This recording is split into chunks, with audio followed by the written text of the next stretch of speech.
और बड़ी खबर आ रही है। आपको बता दें कि मशरिक़ वस्ता में बहरान थमने का नाम नहीं ले रहा है। इस बीच ईरान ने एक बार फिर से बहरीन और उर्दुन में ईरान ने ताजा हमले किए हैं। जी हां, जॉर्डन और बहरीन में ताजा हमले ईरान की तरफ से किए गए हैं, जो बड़ी खबर आ रही है। और आपको बता दें कि इस हमले में अमरीकी जो मफादात हैं, अमरीका की जो तंसीबात हैं, जो उसका इंफ्रास्ट्रक्चर है, उसे एक बार फिर से टारगेट किया गया है। तो मशरिक़ वस्ता एक बार फिर जंग के दहाने पर खड़ा है। ईरान और अमेरिका के दरमियान बढ़ती हुई कशीदगी अब सिर्फ बराह रास्त धमकियों तक महदूद नहीं रही, बल्कि मैदान जंग में एक नई हिकमत अमली अब सामने आ रही है। ईरान अब इजराइल पर मुसलसल हमलों के साथ साथ ईरानी फौजी अड्डों को भी निशाना बना रहा है। उन अमरीकी फौजी अड्डों को भी निशाना बना रहा है ईरान, जो पूरे खित्ते में वॉशिंगटन की अस्करी ताकत की रीढ़ की हड्डी समझे जाते हैं, जो बहुत इंपॉर्टेंट है दरअसल पेंटागन और वॉशिंगटन के लिए। हालिया दिनों में बहरीन और उर्दन में मौजूद अमरीकी फौजी तंसीबात पर होने वाले हमलों ने न सिर्फ अमरीका बल्कि उसके इत्तेहादी ममालिक को भी तशवीश में मुब्तला कर दिया है। परेशान है अमरीका। डोनाल्ड ट्रंप अब परेशानी के शिकार हो गए हैं। सवाल यह है कि आखिर इन अड्डों की अहमियत क्या है? आखिर इस तरह के हमले ईरान इन्हीं कुछ ममालिक पर क्यों कर रहा है? सवाल यह भी उठ रहा है कि ईरान इन ममालिक को क्यों टारगेट कर रहा है? जवाब ईरान का साफ साफ यह है कि दरअसल हम खलीजी ममालिक को या इन ममालिक को अटैक नहीं कर रहे, निशाना नहीं बना रहे, बल्कि इन ममालिक में जो अमेरिका का इंफ्रास्ट्रक्चर है, अमेरिका के जो तंसीबात हैं, अमेरिका के जो एयरबेस हैं, जो उसके फौजी हैं, दरअसल ईरान उनको टारगेट कर रहा है। ईरान ने साफ कर दिया है कि वो आखिर इन ममालिक को निशाना मशरिक़ वस्ता में क्यों बना रहा है। और अगर ये हमले इसी तरह जारी रहे तो आप ये मान लिए कि खित्ते की ताकत का तवाजुन अब दरअसल बिगड़ता हुआ नजर आ रहा है। अब यहां ईरान के हाथ से ये बाजी जाती हुई अब नजर आ रही, फिसलती हुई नजर आ रही है। फौजी जो एक्सपर्ट्स हैं, इनके मुताबिक ईरान की कोशिश यह है कि अमेरिका को एक ही महाज पर लड़ने के बजाय मुख्तलिफ समतों से दबाव बनाया जाए, मुख्तलिफ समतों से उसके ऊपर प्रेशर बिल्डअप किया जाए। इसलिए ईरान के तवज्जो इन मराकिज पर मरकूज है, जहां से अमेरिका दरअसल अपनी बहरी और फजाई कार्रवाइयां चलाता है, इंटेलिजेंस मालूमात हासिल करता है, अपने इत्तेहादियों को फौजी मदद फराहम करता है, जंगी जहाजों और तैयारों को ईंधन और रसद मुहैया कराता है। यानी हदफ सिर्फ फौजी नहीं बल्कि अमेरिकी लॉजिस्टिक नेटवर्क भी है। और आप देखिए कि बहरीन दरअसल बहुत इंपॉर्टेंट है अमेरिका के लिए। बहरीन में अमेरिका ने बहुत इन्वेस्ट करके रखा है। अमेरिका के बड़े बड़े यहां पर शॉपिंग मॉल्स, अमेरिका का जो एयरबेस है, उसका हवाई अड्डा है, उसके कई हजार फौजी यहां पर मौजूद है। तो बहरीन अमेरिका के लिए मशरिक़ वस्ता में सबसे अहम बहरी अड्डों में शुमार होता है, क्योंकि यहां अमेरिकी बहरिया का 5th फ्लीट भी कायम है। और यह फ्लीट आप देखिए कि कई इलाकों में अमेरिकी बहरी कार्रवाइयों की निगरानी करता है। खास तौर से जो बहरीन का 5th फ्लीट है वो खलीज फारस, अबनाए हुर्मुज, खलीज ओमान, बहरे अरब और बहरे अहमर को एक तरह से सेफगार्ड देता है, इसकी हिफाजत करता है। इसकी निगरानी दरअसल बहरीन से ही होती है। 5th फ्लीट ही इन तमाम जो ये समुद्री रास्ते हैं, गुजरगाहें हैं, इनकी जो निगरानी होती है वो बहरीन से होती है। इसी बेड़े के जरिए अमेरिका ईरान की बहरी सरगर्मियों पर नजर रखता है और इजराइल समेत अपने इत्तेहादियों को समुद्री तहफ्फुज़ भी फराहम करता है। इसी वजह से बहरीन पर ईरान के हमला करने की एक बहुत बड़ी स्ट्रेटेजी है। रिपोर्ट्स के मुताबिक ईरान या उसके हिमायत याफ्ता अनासिर ने बहरीन में अमरीकी फौजी तंसीबात को निशाना बनाने की कोशिश की, जिसका मकसद अमरीकी कमांड एंड कंट्रोल सिस्टम पर दरअसल दबाव डालना था। अगर ऐसे हमले कामयाब होते हैं तो इसके नतीजे में आप ये मानकर चलिए कि बहरी कार्रवाइयां मुतासिर हो सकती हैं, इंटेलिजेंस राब्ते कमजोर अमेरिका के पड़ सकते हैं, अमेरिकी बहरी बेड़े की नक्ल हरकत सुस्त पड़ सकती है, खलीज में मौजूद अमेरिकी जंगी जहाजों की सपोर्ट भी मुतासिर हो सकती है। और फिर इसके बाद अगर बात तो उर्दुन यानी उर्दन की जाए, जॉर्डन की जाए, यह भी बहुत इंपॉर्टेंट है। यह भी अमेरिका का एक बहुत अहम अड्डा एक तरह से माना जाता है। उर्दन बज़ाहिर जंग का मैदान नजर नहीं आता, लेकिन फौजी एतबार से यह अमेरिका के लिए मशरिक़ वस्ता में या खलीजी ममालिक में इंतहाई अहम मुल्क है अमेरिका के लिए। उर्दन में मौजूद टावर 22, आपने नाम सुना होगा, जब से जंग छिड़ी है टावर 22 का नाम भी सामने आ रहा है। उर्दन में मौजूद अमरीकी टावर 22 अमरीकी फौज का एक बहुत अहम अड्डा है, जहां से सीरिया यानी शाम, इराक और उर्दन की सरहदी पट्टी के करीब वाक़े है और यह अड्डा कई अहम जिम्मेदारियां अंजाम देता है। शाम और इराक में अमरीकी कार्रवाइयों की निगरानी करता है, यानी फजाई निगरानी, air surveillance, intelligence operations, drone missions और इजराइल के दिफाई निजाम की भी यह पूरी तरह से मदद करता है। रिपोर्ट्स के मुताबिक अब ईरान दरअसल इसी टावर 22 पर अटैक कर रहा है और इस पर एक तरह से टारगेट इसे ईरान ने बनाया हुआ है। हालिया हमलों में इस अड्डे के बाद लॉजिस्टिक मराकज और निगरानी के निजाम को नुकसान ईरान ने पहुंचाया है, जबकि मुतअद्दिद अमरीकी एहलकार जख्मी होने की इत्तलात भी सामने आई है। अगरचे नुकसान की मुकम्मल और आजादाना तस्दीक एक तरह से नहीं हुई है। अमेरिका, जैसा कि हम आपको पहले भी बता चुके हैं कि अमेरिका दरअसल इन्हें छुपाने की पूरी कोशिश करता है।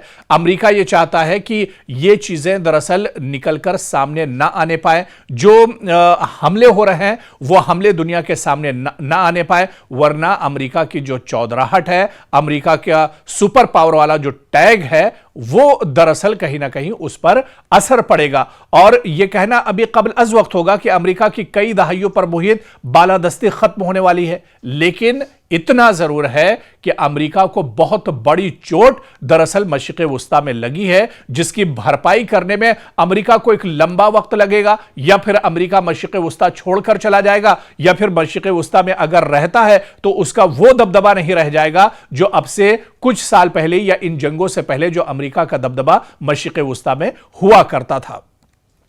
क्योंकि मशरिक़ वुस्ता में जारी जंग अब सिर्फ ईरान, अमेरिका और इजराइल के दरमियान फौजी तसादुम तक महदूद नहीं रही, बल्कि इसने दुनिया के दो अहम तरीन बहरी तिजारती रास्तों को भी अपनी लपेट में ले लिया है। एक तरफ अबनाए हुर्मुज में ईरान और अमेरिका की कशीदगी बढ़ रही है, तो दूसरी जानिब यमन के हुसी जो लड़ाके हैं, उन्होंने बुहैरे अहमर और बाबुल मंदब में सऊदी अरब के खिलाफ नई बहरी कार्रवाइयों का आगाज कर दिया है।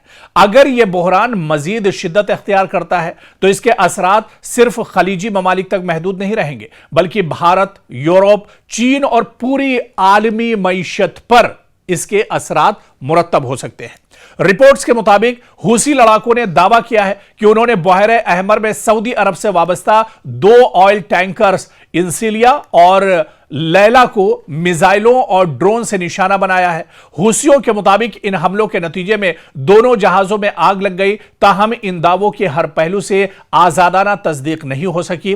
दस्तयाब इत्तलात के मुताबिक सऊदी हुक्काम ने सिर्फ एक जहाज पर हमले और इसमें आग लगने की तस्दीक की है, यानी सऊदी अरब इस बात की तस्दीक करता है कि हमला तो हुआ है, जबकि जो हुसी लड़ाके हैं, हुसी मुजाहिदीन का कहना है कि अमेरिका और उसके इत्तेहादियों के 2 ऑयल टैंकर्स को निशाना बनाया है, जबकि सऊदी अरब का कहना है कि यह हमला हुआ है जिसमें एक ऑयल टैंकर दरअसल तबाह बर्बाद हो गया, उसमें आग लग गई। लेकिन आप देखिए कि बाबुल मुंदब जो है, यह दुनिया के अहम तरीन जो समंदरी रास्ते हैं इनमें शुमार होता है। यह बुहैरे अहमर को खलीज अदन और फिर बहरे हिंद से मिलाता है, जबकि आगे यही रास्ता नहर सुइज के जरिए यूरोप तक पहुंचता है। और फिर आप देखिए कि एशिया से यूरोप जाने वाले कंटेनर जहाज गुजरते हैं, तेल और LNG की बड़ी मिकदार यहां से मुंतकिल होती है। आलमी तिजारत का एक बहुत बड़ा और अहम हिस्सा दरअसल इसे माना जाता है। अगर यह रास्ता गैर महफूज हो जाए तो जहाजों को अफ्रीका के जुनूबी किनारे यानी कैप ऑफ गुड होप से लंबा सफर तय करना पड़ता है, जिससे वक्त, लागत और इंश्योरेंस अखराजात कई गुना बढ़ जाते हैं। अब तक दुनिया की सबसे बड़ी तशवीश दरअसल अबनाए हुर्मुज थी, जहां से खलीजी ममालिक का बेशतर खाम तेल यानी रॉ मटेरियल दुनिया भर में जाता था। लेकिन अब अगर बाबुल जो मुंदब है ये मुसलसल खतरे में रहता है, तो दुनिया के 2 अहम बहरी जो अहम तरीन बहरी रास्ते हैं, यानी एक साथ इन पर दबाव आ जाएगा। बल्कि सादा अल्फाज में यह कहा जाए कि हुर्मुज तेल को खलीज से बाहर निकालने का दरवाजा है और बाबुल मंदब जो है इसी तेल और तिजारती सामान को यूरोप और आलमी मंडियों तक पहुंचाने का अहम रास्ता माना जाता है। और अगर इन दोनों रास्ते अगर ये मुतासिर हों तो पूरी आलमी सप्लाई चेन शदीद दबाव का शिकार हो सकती है।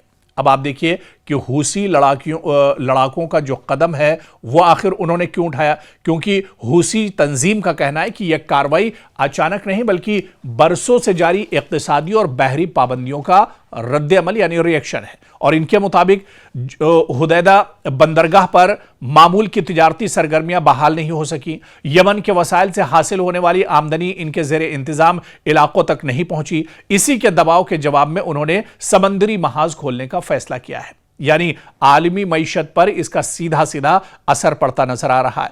अगर बहरी रास्ते गैर महफूज होते हैं तो जहाजों की इंश्योरेंस महंगी हो जाती है, शिपिंग कंपनियां मुतबादिल रास्ते इख्तियार करती हैं, सफर कई दिन बल्कि कई हफ्तों तवील हो जाता है, तेल गैस और दीगर दरामदी अशिया महंगी हो सकती हैं, आलमी सप्लाई चेन में ताखीर पैदा हो सकती है। इसका असर सिर्फ तेल तक महदूद नहीं रहता बल्कि खुराक, इलेक्ट्रॉनिक्स, गाड़ियां, मशीनरी और दीगर अशिया की कीमतों पर भी सीधे सीधे इसका असर पड़ता है। हिंदुस्तान पर भी इसका असर होगा अगर इस तरह के हालात होंगे। पिछली बार जब मुश्तरका हमला किया था अमेरिका और इजराइल ने ईरान के ऊपर और उस वक्त अबनाए हुर्मुज का रास्ता बंद हुआ था, तब आप देखिए कि किस तरह से ऑयल गैस की किल्लत भारत में हुई थी। तो भारत पर भी इसका असर होगा क्योंकि भारत अपनी तवानाई की जरूरियात का बड़ा हिस्सा खलीजी ममालिक से हासिल करता है। अगर हुर्मुज में कशीदगी बढ़ी या बाब अल मंदब में बहरी नकलो हमल मुतासिर हुई तो भारत को महंगा खाम तेल खरीदना पड़ सकता है, शिपिंग लागत में इजाफा बर्दाश्त करना होगा, दरामदात और बरामदात महंगी हो सकती हैं, महंगाई और सनती लागत में इजाफा हो सकता है। और आप देखिए कि इसी वजह से इन दिनों जैसे जैसे ये जंग आगे बढ़ रही है, मशरिक़ वुस्ता में हलचल जैसे जैसे बढ़ रही है, ईरान जैसे जैसे पूरे खलीजी ममालिक को टारगेट कर रहा है, तो अमेरिका और यूरोप दरअसल परेशान है। अमेरिका पहले ही हुर्मुज और बहरे अहमर दोनों में अपनी बहरी मौजूदगी बरकरार रखे हुए है। अगर एक ही वक्त में ईरान के साथ कशीदगी बरकरार रही और हूसियों के हमले भी अगर बढ़ गए तो अमेरिकी बहरिया पर गैर मामूली दबाव पड़ सकता है। इधर यूरोप के लिए भी खतरा कम नहीं है क्योंकि नहर सुइज के जरिए एशिया और यूरोप के दरमियान होने वाली तिजारत बाब अल मंदब पर मुनहसिर है। अगर यह रास्ता मुतासिर होता है तो फिर यूरोप को सप्लाई चेन में रुकावट, तवानाई के बहरान और महंगाई का सामना एक तरह से करना पड़ सकता है। यानी एक तरह से जो परेशानियां हैं वो पूरी दुनिया के लिए बढ़ सकती हैं और यह कहा जाए कि इस जंग का जो असर है वो सिर्फ मशरिक़ वुस्ता तक, खलीजी ममालिक तक या ईरान, इजराइल और अमेरिका तक महदूद नहीं है, बल्कि अब इस जंग का असर जो चीजें हमने आपको डिटेल में बताई, चाहे वो अबनाए हुर्मुज की इंपॉर्टेंस हो, चाहे वो बाब अल मंदब की इंपॉर्टेंस हो, बहरे अहमर की अहमियत हो, इन सब को मिलाकर आप देखिए कि अब ये जंग, इस जंग का असर दरअसल पूरी दुनिया पर पड़ता हुआ नजर आ रहा है और पूरी दुनिया अब दरअसल परेशान है। और शायद यही वजह है कि आप देखिए कि अमेरिकी सदर डोनाल्ड ट्रंप ने अपना डर भी जाहिर किया है। अब वो खुद इस जंग को, जैसे जैसे जंग लंबी होती जा रही है, तवील होती जा रही है, बढ़ते जा रहे हैं, इसमें इसके दिन गुजरते जा रहे हैं, अमेरिकी सदर डोनाल्ड ट्रंप की सांसें फूल रही हैं। डोनाल्ड ट्रंप ये खुद जानते हैं कि आने वाले दिनों अमेरिका में इंतखाबात होने वाले हैं, इसराइल में भी इंतखाबात होने वाले हैं और अगर ये जंग चलती रही तो इस जंग का अपोजिशन फायदा उठाएगा। इस जंग का असर सीधे सीधे आने वाले इंतखाबात में साफ तौर पर देखने को मिलेगा क्योंकि डोनाल्ड ट्रंप न सिर्फ इस वक्त ईरान से लड़ रहे हैं बल्कि अमेरिका में खुद से अपोजिशन उनके सामने खड़ा है। पार्लियामेंट की एक बड़ी तादाद अरकान पार्लियामेंट उनके खिलाफ है। इसके अलावा अमेरिकी आवाम खुद अब सड़कों पर उतर रही है और डोनाल्ड ट्रंप के खिलाफ अब आवाज उठाई जा रही है। तो डोनाल्ड ट्रंप दरअसल इस जंग में बहुत बुरी तरह से फंस गए हैं।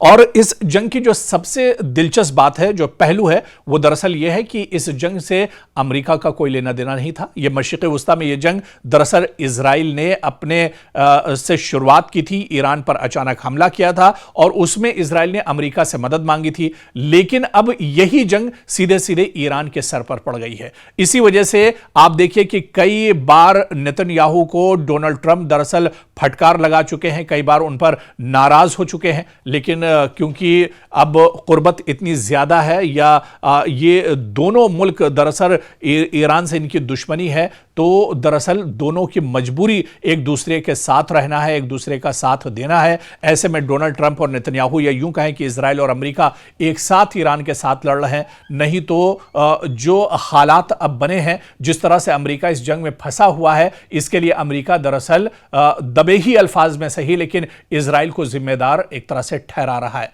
लेकिन सबसे अहम सवाल फिर वही कि जिस चीज के लिए जंग शुरू हुई थी, क्या वो मकसद अमेरिका ने हासिल किया? क्या ईरान का जो न्यूक्लियर पावर है, जो एटमी ताकत है, जो यूरेनियम की अफजूदगी की जो बात थी, क्या उसमें से कोई एक चीज इतने महीनों में जो जंग चल रही है, क्या उसमें इजराइल और अमेरिका हासिल कर पाए हैं?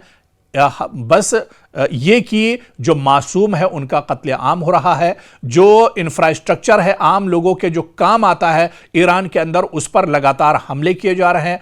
आप देखिए कि मदरसे, स्कूल, मसाजिद और दरगाहों को नुकसान पहुंचाया जा रहा है, उन्हें टारगेट किया जा रहा है, स्कूली बच्चों का कत्लेआम किया जा रहा है, बमबारी हो रही है, इंसानियत का ये कह लीजिए कि कत्लेआम किया जा रहा है। तो ऐसे में एक तरफ ये कहा जाए कि जिस मकसद के लिए जंग शुरू हुई थी, उस मकसद को लेकर 1% कामयाबी दरअसल अमेरिका और इजराइल को नहीं मिली है। या डोनाल्ड ट्रंप का जो पहले नारा था कि ईरान को खत्म कर देंगे और ईरान का जो न्यूक्लियर प्लान जो उसका है, जो उसका जो सबसे बड़ा प्रोजेक्ट है जिसके लिए जंग शुरू हुई है, उसे एक तरह से तबाह बर्बाद कर देंगे और दुनिया एक तरह से सेफ हो जाएगी। लेकिन इतनी दिनों के जंग के बाद आज भी अमेरिका के हाथ खाली हैं। डोनाल्ड ट्रंप आज भी दरअसल खिसियानी बिल्ली की तरह से मीडिया के सामने आते हैं, बयान देते हैं और चले जाते हैं, लेकिन नतीजा फिर वही 0 का 0 यानी 0 ही एक तरह से रह जाता है।